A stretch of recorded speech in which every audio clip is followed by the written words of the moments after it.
everyone, and welcome to Rhody Family Matters. My name is Tyrone Jackson, and my partner sitting right here next to me is... Hi, I'm Brenda Alejo. Thank you so much, Tyrone.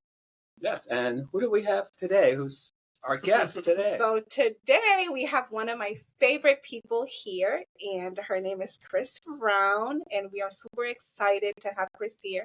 She is someone very dear to my heart, to my own personal life, and also to the work that we do at PSN. Chris has been an incredible hero to this work in supporting children and families here in Rhode Island. So I'm going to pass it over to Chris. Chris, would you like to introduce yourself? Wow, thank you so much, Brenda. Coming from you, I'm really honored, and I really appreciate the invitation to be here today. And I have to say, I feel the same way about the work that you and I have done together, too. Just greatly appreciated, and so glad to know that you're still doing some great work here still. So my name again is Chris Brown, and I'm the family liaison at Bradley Hospital. We've sort of thought about the title of the job for quite a few years, but there's not a really, that seems to be the best title, I think, in terms of looking to help support and advocate for our patients and families, which, we've, I think, have tried to do that in a lot of different ways over the years, as you know. Bradley was the first children's psychiatric hospital in the country for children and adolescents. And I think with the amount of research and training and education of a lot of mental health leaders in the state, I think it's been just great to be able to tap into a lot of the activities there and be supported for ways that we look to help our families. Thank you so much, Chris. I think that a lot of people did not realize some of the information that you have just shared. So thank you for sharing that. Thank you. Yeah, we're definitely honored to have you here because more people need to know about Bradley Hospital and the work it does.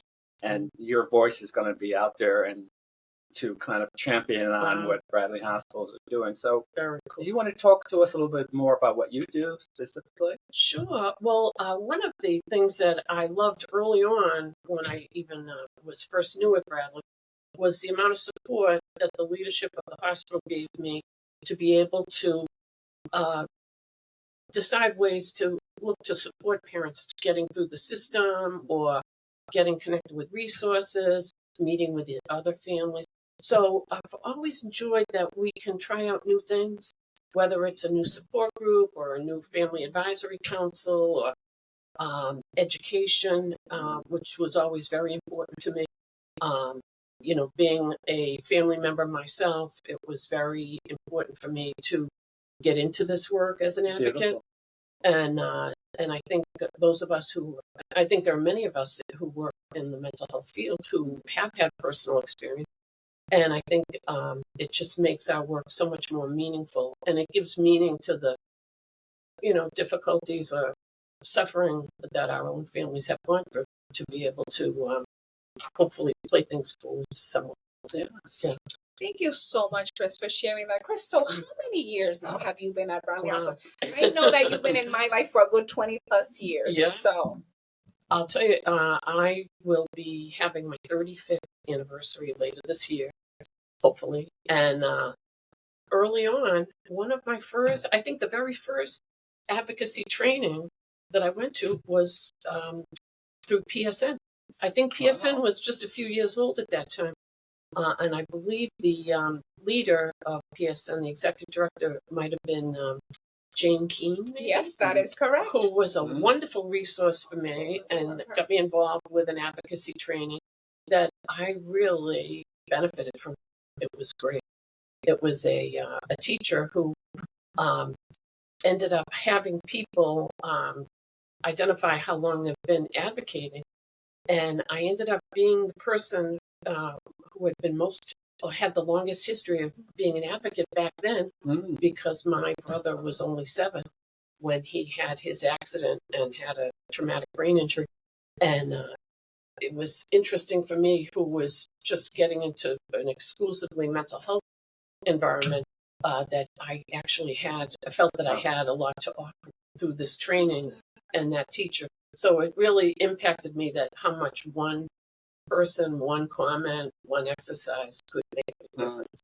And that's what led you to Bradley. Your next step was like... Well, no, I had already started at Bradley, and Jane Keene had been in touch with me and was very supportive. And I went to this advocacy training because I had been director of patient advocacy at a Boston teaching hospital, where it was a medical center that had psychiatric units. So when I moved to Rhode Island, my husband got a job at CCRI on the faculty. And once we moved down to Rhode Island, I saw this ad for the Bradley Hospital patient advocate. You had to be the parent or a sibling of someone with special needs, and I was the guardian for my brother. My parents, unfortunately, did end up passing away rather early. So it just was sort of like this second family for me, which it has been ever since, actually. I love that. And one of the things I think, Chris, that makes your role so special is that you also bring them the experience. It's like honoring your brother, doing the work, being able to relate and connect your hearts with the parents. I know with me, that was the case, that immediately when I disclosed what my son was going through around his, behavioral health and mental health, you were able to understand. And that is so just unique. Sure. Yeah, lived experience seems to be extremely important in roles where you're supporting other individuals so you can make that connection to where they are. I mean, being there for almost 35 years, it seems as though you know your job well and you do your job extremely well. Oh, thank you so much. I mean, it really doesn't feel like a job, which I feel very, very lucky for in life. It's really more of a vocation or avocation. Or your purpose. And exactly. It's true. Yeah. So it's really been a gift, I think, and probably part of the reason I've, stayed as long as I have. There are a lot of people who really have similar feelings about helping families and helping kids, which is great. Chris, how would you say that your job has kind of changed throughout the years? Like, I know that the population for us, for Parent Support Network, the families that we're supporting today look very different than, especially after COVID and the level of how mental health has really increased. How would you say your job has kind of changed throughout the years?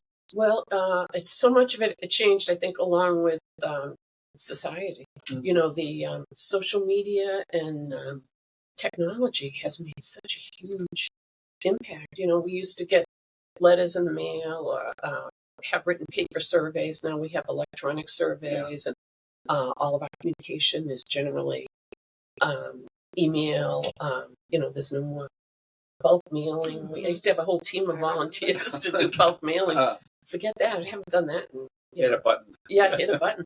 And, everything would be in the newspaper. Well, that's not how people get their news now.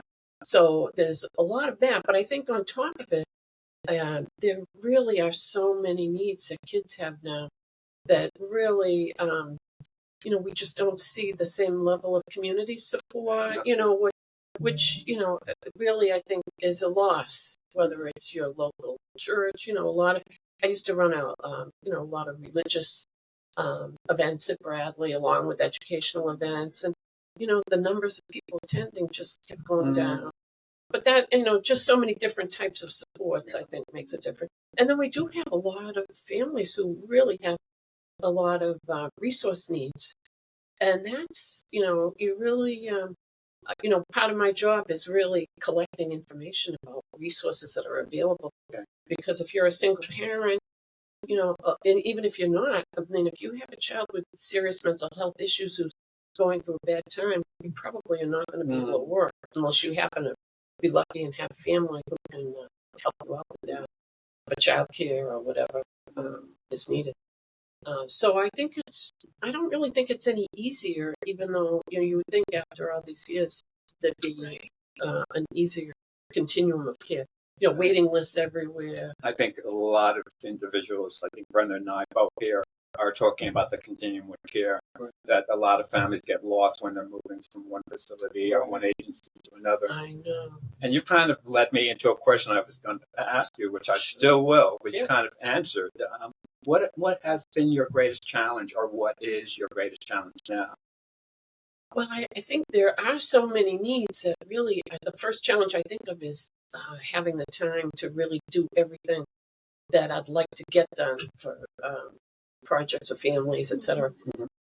Bradley connected with Lifespan quite a few years back, which has been a wonderful benefit to Bradley and hopefully to Lifespan as well for the things we've been able to do.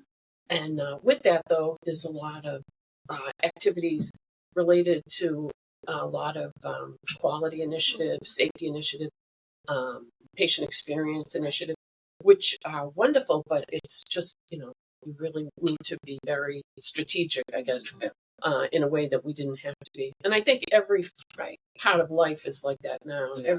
Everybody's just whipped up for everything. I agree. Right? I agree. COVID. Yeah, and it's like we need to kind of pump the brakes to catch up to where we are. Take a breath. Yes. So how about rewarding, Chris? What would you say that is so rewarding within your experience? Well, I think one of the most rewarding things is what's happening right here in terms of relationships. Those relationships, whether it's colleagues or family members,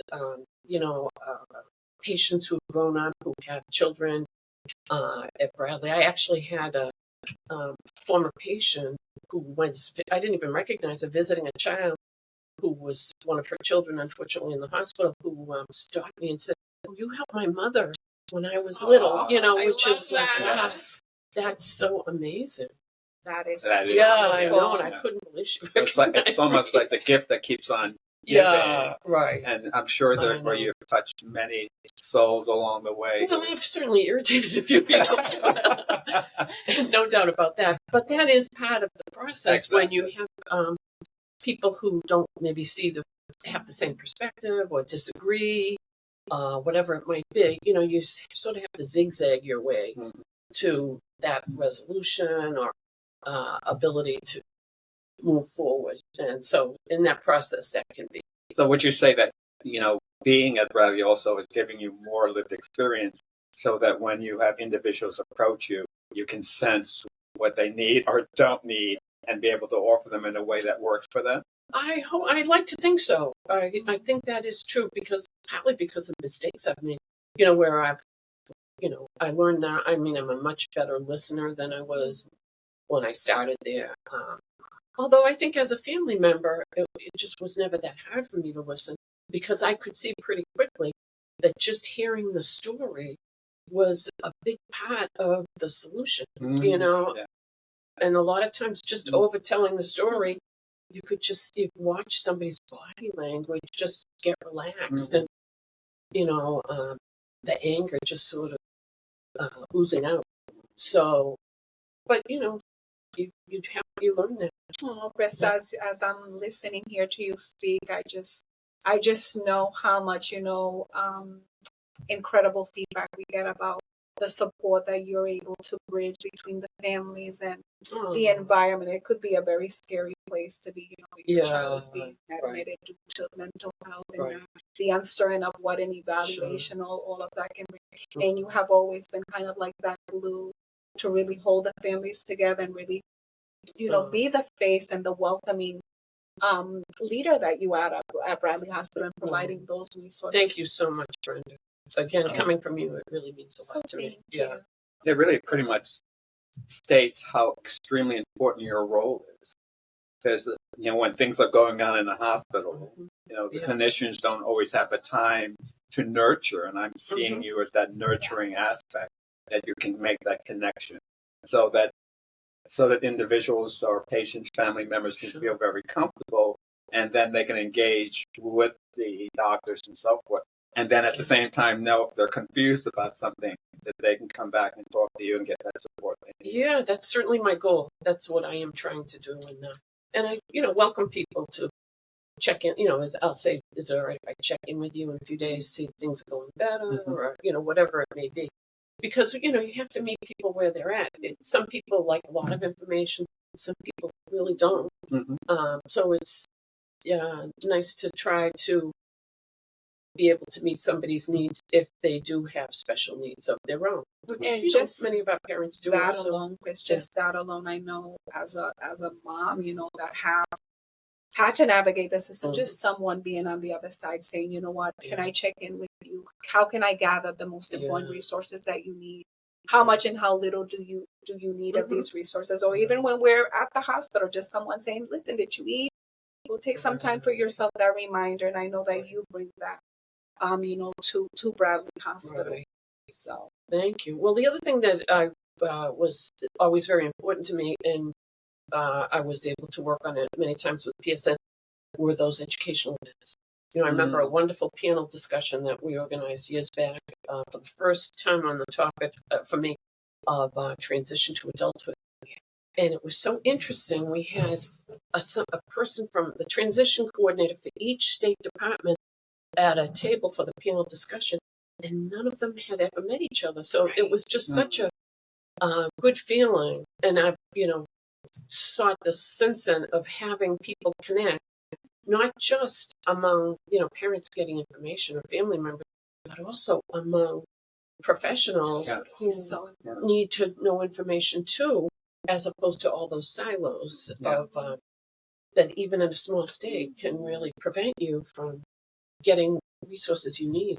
Right. So it is important. Yeah. And I think that throughout the years, we can do much better. I feel like everybody works in silos. Like there are so many resources and spaces that could be, available to families and to professionals where we could better collaborate.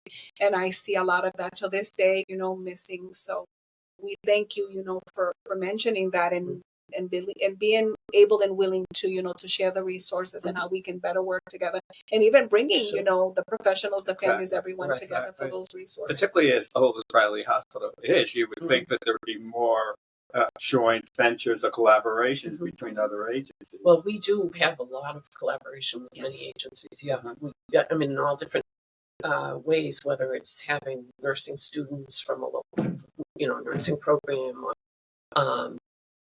all our faculty all teach at the medical school. There's a lot of interaction in a lot of different communities. So there's a lot of respect for Bradley Hospital, and the state is making pretty good use of that. Yeah, we have families fly in from other countries for some of the programs, like our obsessive compulsive disorder program. That is a real, there are many specialty services that are not common. So, Chris, can you share a little bit about the programs that are available, to families and what's happening at Bradley? I know that you have taken a lot of pride and put your heart and soul to the Bradley support groups, because I know we've had some of our team go in and present, whether around education or can you share a little bit with our community what's available and what's going on at Bradley that week? Well, one thing I do want to mention that there is a wonderful, it's not that new now, but we do have a wonderful podcast on the website with clinicians on all different mental health topics for children. And they're really great topics: social media, behavior management, and, excellent things. So that I think parents will enjoy that. Anxiety. But I think there's many clinical programs now, too, a lot of research projects. We now have not just inpatient and outpatient, but we have actually many intensive day programs, our pediatric partial hospital program, our children's partial program. We have a new partial program in East Greenwich. That's an intensive day program. So lots of different programs, residential programs, and throughout the state. Bradley schools in different campuses. So there's a lot. We have a big outpatient department with a lot of different groups, support groups, sibling groups. So there's really a lot of, it's on the website that people can, browse. So you're actually saying it's good for anyone listening to go check out your website, because there may be something just there for them. Right. Not to say there aren't waiting lists for a number of programs. Not all programs, but that part is challenging when people just really. We do have, a 24/7 program, Kids Link, where there's always a clinician on duty who you can reach to talk about an urgent situation if you can't get any help and you need it. So they can give you direction. A lot Wow, of incredible yeah. resources. You're educating me. I'm so glad you're here. You've given me resources. Yes. Yes.